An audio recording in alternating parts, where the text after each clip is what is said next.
Gold, trusted gold buyers. మీరు తాకట్టు పెట్టిన బంగారాన్ని విడిపించి ఈ రోజు ఉన్న మార్కెట్ ధరకు కొనబడను.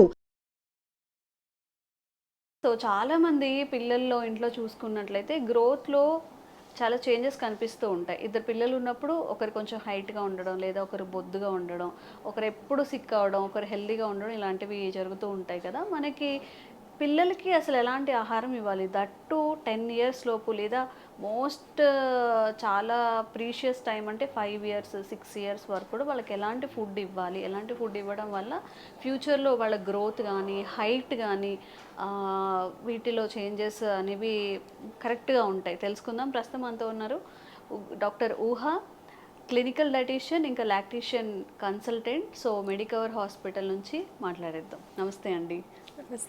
So one by one discuss చేద్దాము. ఇద్దరు ఇంట్లో ఉన్నప్పుడు ఒకరు చాలా హెల్దీగా ఉంటారు, సిక్ అవ్వరు చాలా తొందరగా. కొంతమంది ఊరికే సిక్ అవుతూ ఉంటారు, ఎక్కువ హాస్పిటల్ చుట్టూ తిరగాల్సి వస్తుంది. వాట్ ఈస్ ద రీజన్ ఈ రెండిట్లో? ఫస్ట్ థింగ్ వచ్చేసి it all depends on immunity అనమాట. ఇమ్యూనిటీ కూడా ఎలా అంటే it depends on food which we take. Basically ఎలాంటి టైప్ ఆఫ్ ఫుడ్ ప్రిఫర్ చేస్తున్నారు, సో ఎక్కువగా ఏం తింటున్నారు, అది కూడా మెయిన్ కన్సిడర్ చేయాలి ఇక్కడ. సో ఎలా ఉంటుంది అని అంటే మోస్ట్లీ ఇప్పుడు మనం చూసిన పిల్లలు అయితే జంక్కి ఎక్కువ అలవాటు పడిపోయారు. So either they will eat chocolates లాంటివి, ఐస్ క్రీమ్స్ కానివ్వండి, ఈవెన్ ఫాస్ట్ ఫుడ్ ఎక్కువగా లైక్ ఈ మంచూరియా అని, న్యూడిల్స్ అని, సో ఇలాంటివి ఎక్కువగా తీసుకుంటున్నారు. సో మనం స్పెషలీ ఇమ్యూనిటీ బాగా బిల్డ్ అవ్వడానికి మనకి 5 ఫుడ్ గ్రూప్స్ ఉంటాయి. సో ఫస్ట్ వన్ సిరియల్స్ అంటాము, మన రైస్, వీట్, జవార్, బాజ్రా ఇవన్నీ దాంట్లోకి వస్తాయి. సో పల్సెస్, మన పప్పులు ఇవన్నీ ఏదైతే ఉంటాయో అన్ని టైప్స్ ఆఫ్ పప్పులు వస్తాయండి దీంట్లో. దెన్ అగైన్ థర్డ్ వచ్చేసి మనకి వెజిటేబుల్స్. ఓకే, వెజిటేబుల్స్ ఉంటాయి, అగైన్ ఫ్రూట్స్ ఉంటాయి, and milk products and nuts and oil seeds అనమాట. సో ఇవి 5 ఫుడ్ గ్రూప్స్ ఉంటాయి. సో దీంట్లో స్పెసిఫిక్గా మనం ఎలా ఇవ్వాలి అంటే పిల్లలకి ఇచ్చే ప్రతి మీల్లో కార్బ్స్, ప్రోటీన్స్, ఫైబర్, ఏదైతే నేను ఇప్పుడు మీకు డైరీ ప్రోడక్ట్స్ ఇవి చెప్పాను చూడండి, కాల్షియం, ఇవన్నీ ఇంక్లూడ్ అయ్యేలాగా చూడాలి. సో ఇప్పుడు సపోజ్ ఫర్ ఎగ్జాంపుల్ మనం లంచ్ ఇస్తున్నాం అనుకోండి, లంచ్లో వచ్చేసి వీసి కర్రీ తక్కువ తింటారు, రైస్ ఎక్కువ తింటారు కొంతమంది పిల్లలు. సో అలా తీసుకోవడం వల్ల ఏంటంటే న్యూట్రిషన్ అనేది బ్యాలెన్స్ అవ్వదు పిల్లలకి మెయిన్గా. సో దాంట్లో ఏం చేయొచ్చు అని అంటే, సో 1:1 రేషియో. ఇప్పుడు రైస్ ఎంత పెడుతున్నామో పిల్లలు హార్డ్లీ ఎంత తింటారు, హార్డ్లీ 1 కప్. ఓకే, సో ఆ 1 కప్ 1:1 రేషియోలో మనం కర్రీ కూడా ఇచ్చేలాగా చూడాలి. సో అలాగా, అండ్ కంపల్సరీ ఒక దాల్ కానివ్వండి, సాంబార్, ఏదో ఒక protein option. So suppose non veg ఇస్తున్నాం అనుకోండి, ఐదర్ 1 ఎగ్ కానివ్వండి, లేదు ప్రెఫరబుల్లీ ఒక స్మాల్ అమౌంట్ ఆఫ్ చికెన్ కానివ్వండి, లేదు ఫిష్ ఇవ్వచ్చు, ఈవెన్ రెడ్ మీట్, మటన్ ఇవ్వచ్చు. సో పిల్లలకి అలా ఏదో ఒక protein option. So carb anyway మనకి రైస్లోంచి వచ్చేస్తుంది. రైస్ కాకుండా ఇంకేమైనా మనం వెరైటీస్ ఇవ్వచ్చు సీరియల్స్ ప్లేస్లో అంటే కనుక వీ కెన్ గివ్ రోటీస్ లాంటివి, జొన్న రొట్టెలు కానివ్వండి, చపాతీస్ కానివ్వండి specifically. Okay, or else bajra roti. So ఇలాంటివి మీరు ప్రిఫర్ చేయొచ్చు. దెన్ అగైన్ సాలడ్ ఉండాలి కంపల్సరీ. ఎక్కువగా పిల్లలు ఏంటంటే ఈ పచ్చి కూరగాయలు, సాలడ్స్ ఇవి ఎక్కువ ప్రిఫర్ చేయరు. సో మనం ఇప్పుడు చూసినట్టే జంక్ ఎక్కువ ప్రిఫర్ చేస్తారు.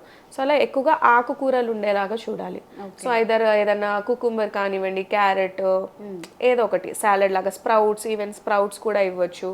సో అట్లా ఒక పోర్షన్ ఆఫ్ అది.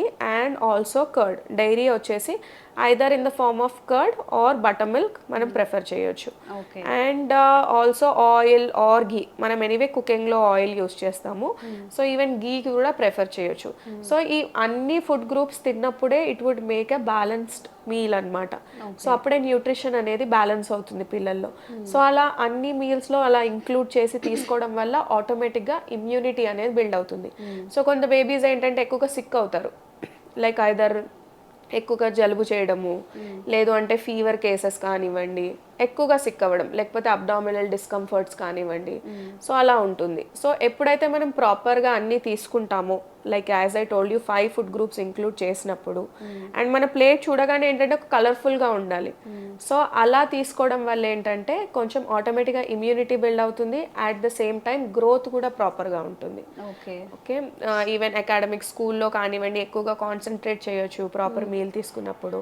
అండ్ మీల్స్లో కూడా స్పెసిఫిక్గా breakfast is the most important meal in a day. We see ఇప్పుడు నవడేస్ ఈ హరీ బరీ ఈ వరల్డ్లో ఎలా ఉంటుందంటే బ్రేక్ఫాస్ట్ అసలే ఎవరు ప్రిఫర్ చేయరు, స్కిప్ చేసేస్తారు. So either we see direct lunch or brunch. So lunch brunch ఇలా ఎక్కువగా తీసుకోవడం చూస్తున్నాం. So but you should never skip the breakfast. So మీరు ఎర్లీ మార్నింగ్ ఇప్పుడు చూడండి, నైట్ అంతా మనం ఏం తినము. So we would be almost in the fasting stage అనమాట. సో మార్నింగ్ టైంలో first meal which we eat is the breakfast. So breakfast తీసుకోవడం వల్ల ఏంటంటే ఓవరాల్ హెల్దీగా, ఓవరాల్ రోజంతా ఎనర్జెటిక్గా సో అలా ఉంటుంది. So that we can just concentrate more అనమాట ఆన్ స్టడీస్ కానివ్వండి, on hour academics. So work వైజ్గా అలాగా ప్రిఫర్ చేయొచ్చు. సో బ్రేక్ఫాస్ట్ కంపల్సరీ తీసుకోవాలి and lunch in a medium quantity. Okay. And dinner మీరు ఐదర్ లైట్ మీల్స్ చేయొచ్చు ఫర్ పిల్లలు, like tiffin items లాంటివి అలాంటివి ఏమన్నా. But adults if at all మీరు మార్నింగ్ నుంచి ఒక కంఫర్టబుల్గా తీసుకున్నారు అంటే ఒక లైట్ స్నాక్ ఆర్ స్కిప్ చేసినా పర్వాలేదు. బట్ మేక్ ష్యూర్ పిల్లల్లో కూడా ఏంటంటే మధ్యలో కంపల్సరీ స్నాక్స్ ఉండాలి. సో మిడ్ మార్నింగ్ స్నాక్, ఇప్పుడైతే బ్రంచ్ అనుకున్నాం చూడండి, ఆ టైంలో ఏదన్నా నట్స్ లాంటివి ఆర్ ఎనీ ఫ్రూట్ లాంటిది. So preferably a glass of buttermilk or lassi, anything is fine. So అట్లాగా mid morning and evening snacks are mandatory and time to time sleep కూడా ఉండాలి. Okay. So these are the most.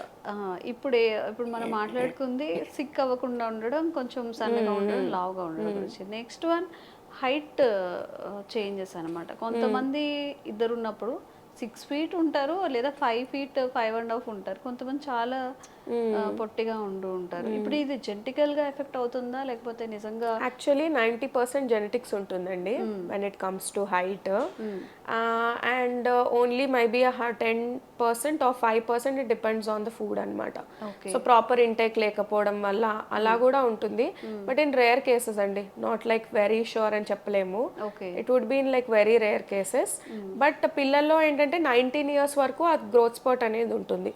So 19 వరకు we can see that growth అనమాట. Sudden గా ఇప్పుడు చూడండి 10 years బాబు అప్పటి వరకు షార్ట్ గా ఉంటాడు, 12 years వచ్చేసరికి సడన్ గా there would be a growth.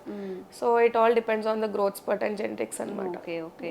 And ఇంకొకటి ఏంటంటే ఆ టైంలో లైక్ ఎప్పుడైతే మీరు అన్నారు for suppose 10 years to 14 years బాగా పీక్ టైం అనుకోండి, ఏదైనా బరువులు మోయడం కొంతమంది చేస్తూ ఉంటారు, లైక్ ఏదైనా వెయిట్స్ క్యారీ చేయడం వల్ల హైట్ డిస్టర్బ్ అయ్యే అవకాశం ఉంటుందా? నో అలా ఏముండదండి.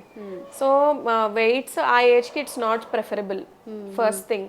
బట్ ఇప్పుడు కొంచెం జిమ్ అని అదని పిల్లలు they are like getting use to that.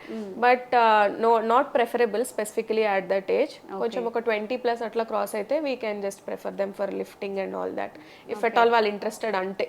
Okay. ఇంకా నాకు చాలా డౌట్స్ ఉన్నాయి, మీతో ఇంకొన్ని వీడియోస్ చేసేలాగా మనం ప్లాన్ చేద్దాం అండ్ అవేర్నెస్ కల్పించేలా కూడా. Thank you so much. Thank you.